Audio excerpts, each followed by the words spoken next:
Living in Montenegro, the closest you're going to get to living in the mountains. When it rains, it really rains here. In danger of sinking.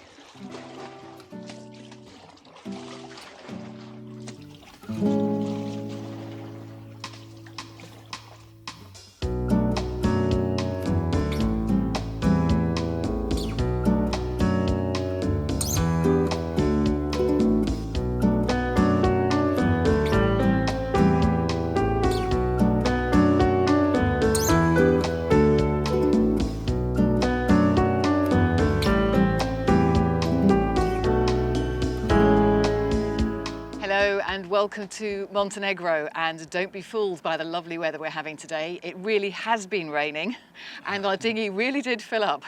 Yeah, it's proper rain. Rain that you don't want to go out and film in, I can tell you that. But the lovely days have been great and we've really enjoyed our expeditions.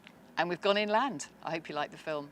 Coming up, canoeing across Skarda Lake beneath the snowy mountain peaks. Looking around Budva, a popular tourist town with beaches. And tasting local wines, a tradition dating back thousands of years. Morning. Hey. Balloons. Yeah. Party. Somebody's birthday. Hi, dog. Hi, dog. A sunny autumn day in Porto Montenegro, where the marina is very much part of the town.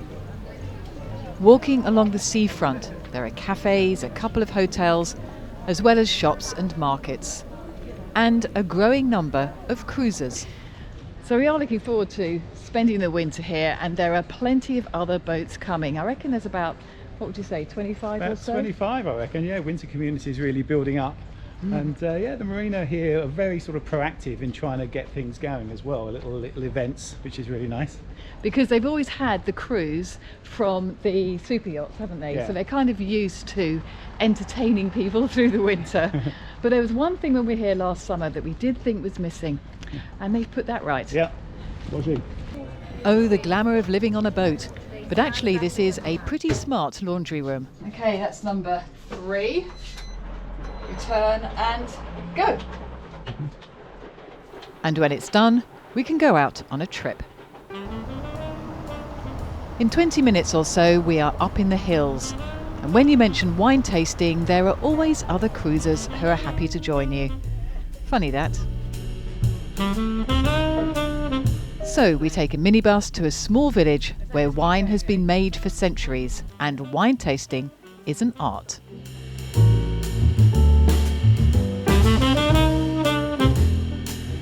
Three different wines with cheese and olive tapenade. My favourite is the rosé.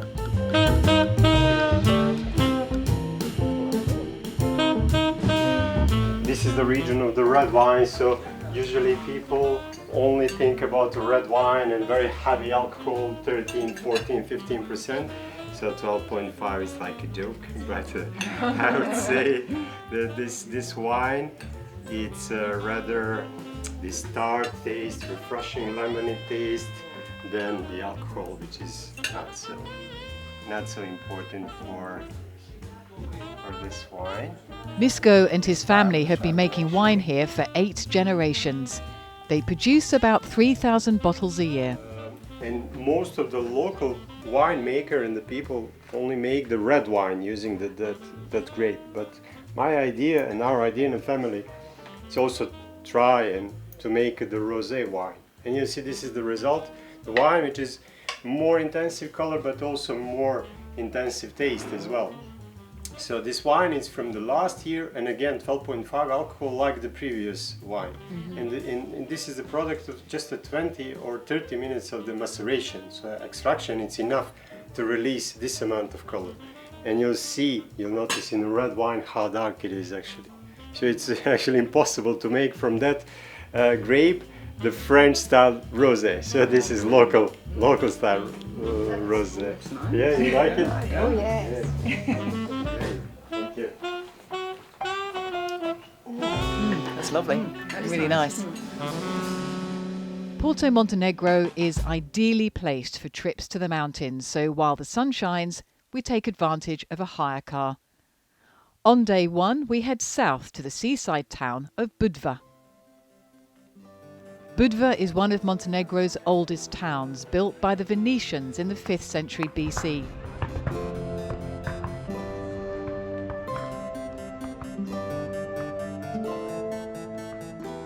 The quaint old town has been restored and developed over the years, but still has some ancient buildings and, of course, a fortified castle. The postcards are tickets. Yes. It's very pretty. So this is the citadel. It's got a little place with some guns out here. When's this date from then? Does it say on our postcards? No, but outside it said about 1836, I think. Ah. So not so old, not as old as much of the rest of the place. No. Don't know what battles were going on around there for them to want to build this, but it's a good position. Overlooking all this. Big island. And there's a submarine heading our way. Don't see that very often.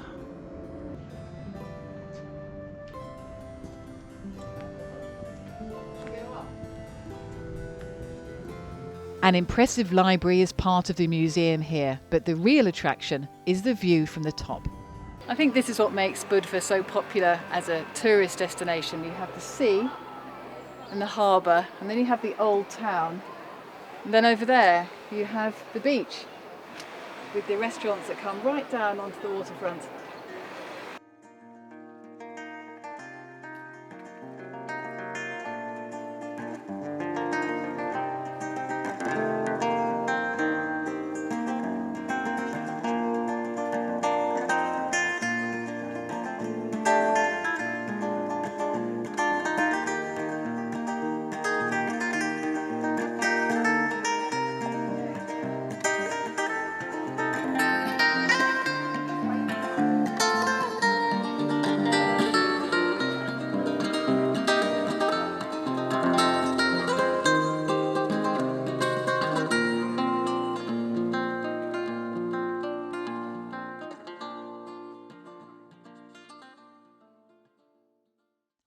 On our second day of exploration, we drive from Budva to Lake Skarda, the largest lake in southern Europe. The coastal road climbing up the mountain gives us a spectacular view, and we pass a small island called Sveti Stefan. It used to be frequented by pirates, according to legend. Now it's a holiday resort. It's a private island now, and it looks pretty closed. I think we might go and have a look with the boat at some point. There's a little restaurant there we might be able to go to later, but for now we're getting ready for our kayak. So we bought our own transport. Steve's just fixing it up. Yeah, I mean that's the beauty of it, isn't it? Stick it in the back of the car, take it wherever you like. We can just launch it. There's little steps around here. I think there's some other steps around there actually. Yeah, a bit clearer. Go and have a little look around the lake and look at it, it's fantastic, sunny. Couldn't be better. Let's go.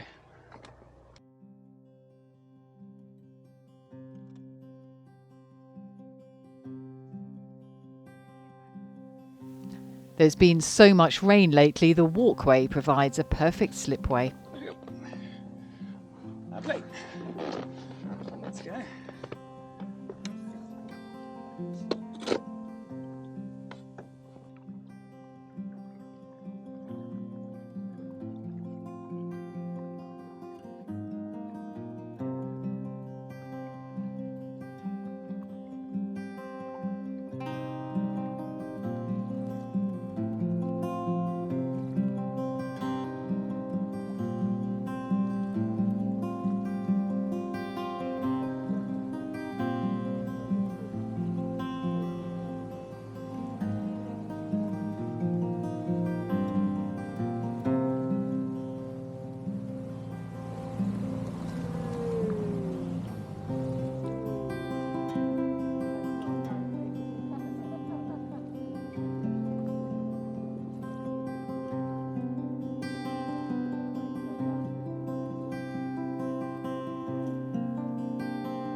across, are we? We're probably halfway across, and I think half and half of this lake is Montenegro and Albania, so we must be getting close to the Albanian side.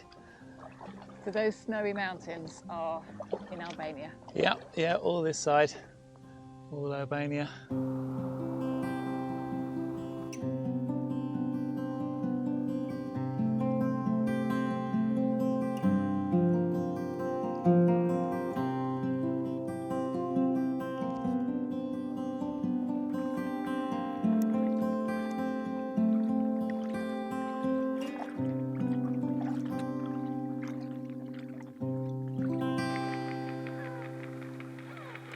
They're not as protective as the seagulls in. Yeah.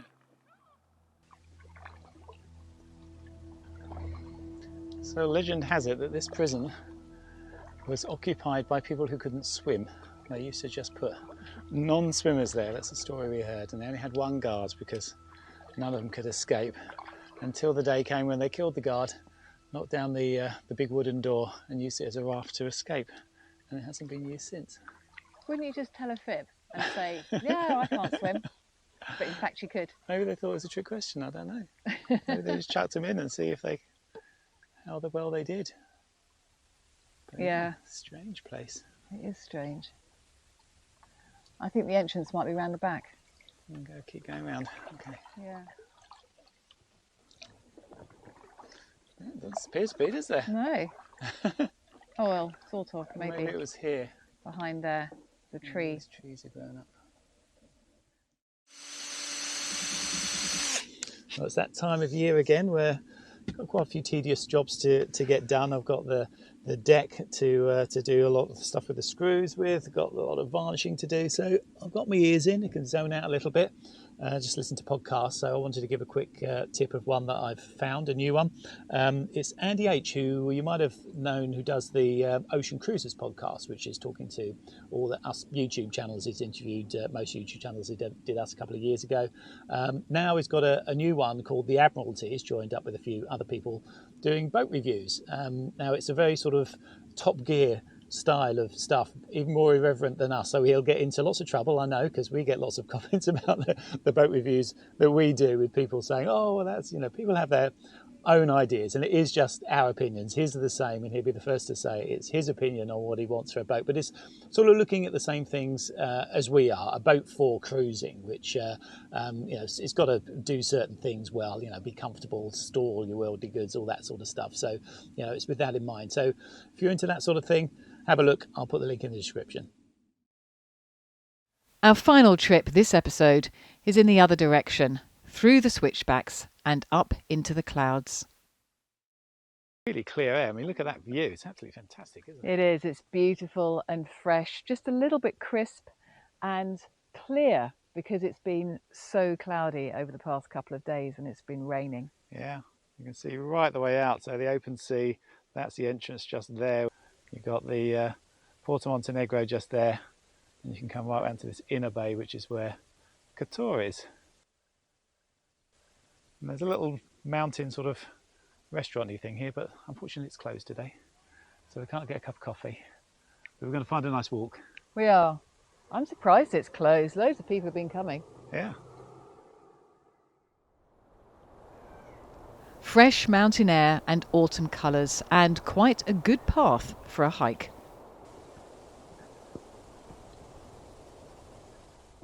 Well, the sun's out, so it's actually really nice. It's like skiing, isn't it? You've got the warm sunshine and the cold air. It's beautiful. And I think there might be some snow up on the top. Yeah, just the top peaks have got a little bit. And look at this, look, it's the same again here as we had before. Proper, this isn't just a path, it's a proper road. But it doesn't appear to be anything up here though. There's no sign of any habitation. There must have been at one point. Yeah, at one point. For them to build all A this. long time ago. But the road stayed solid. Which is very good news because it makes a very good walking path. Another spectacular view. A great way to end the week, except we have just one more thing to do. It's another lovely morning here in Porto Montenegro. We're off on a bit of a mission this morning. We are. It is residency day. We're going for a year's residency and we're off to meet the lawyer.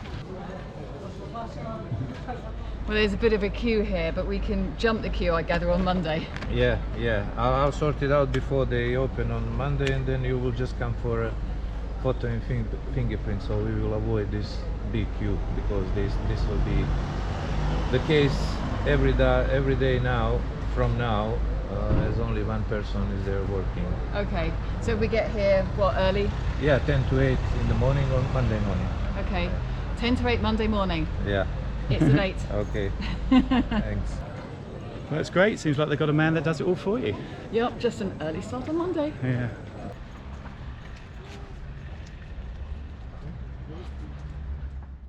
So here they are, we've got them really quick, really cheap, best experience we've had for things like that, isn't it? And It's it great. is the way to go. It was about €80 each, but it means that we're secure for the year, and everyone's playing the Schengen shuffle. It means if we go to Greece at any point, we can always come back here if we want to. It's so a boat hole yeah, out of Schengen, and it is. Croatia, if Yeah. they go ahead with it, is planning to go to Schengen on 1st of January. So Yeah. that's going to be a place that you can't go, for more than 90 days either. So yeah, the options are reducing. Albania. Where you can go. Yeah, Albania. Yeah. Albania's opening up. So yeah, we're definitely going to go to Albania, as we said, on the way back Yeah.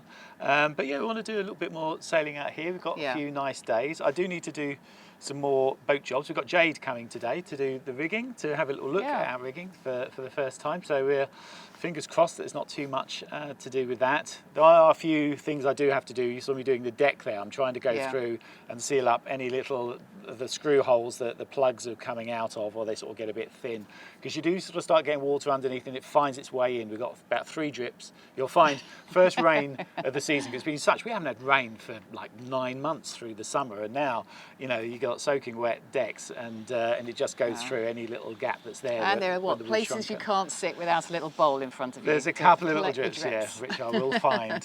One of them's in this hatch here, so I know how to do those. It's always the handles you need to grease the little O-rings in there, so I'll take all those off and do them, since we've got a nice sunny Yeah. day today. And then we want to get out on the boat, don't we, and have another little look I around before think, Christmas. yeah, exactly. Before Christmas, we'll have a little bit of a sail around. There's a place called Lustica Bay, which I'd quite like to go to. Yeah, if the weather's right, that's Yeah. outside the bay here, so you've really got to have a little bit of an easterly, east in the wind to be able to go there without any swell. But if not, I mean, I want to go around actually back to Couture, because once the Christmas Yes. lights out, Couture is going to be Yes. magical. I mean, here they say it's fantastic Yeah. with the Christmas lights. So, Yeah. so Couture is going to be lovely coming up to Christmas. So, yeah, I look forward to that. Yeah. But it's been a mixed week. Obviously, very sad news. Those people that have given condolences on social media, thank you very much. My dad died last week. I managed to get up there for a few days and spend the last few days of his life with him, which was really good. He was in northern Germany, so I just drove straight up there. But yeah, he lived on a boat for 35 years, and yeah, I've got a lot to thank him for. So yeah, sad.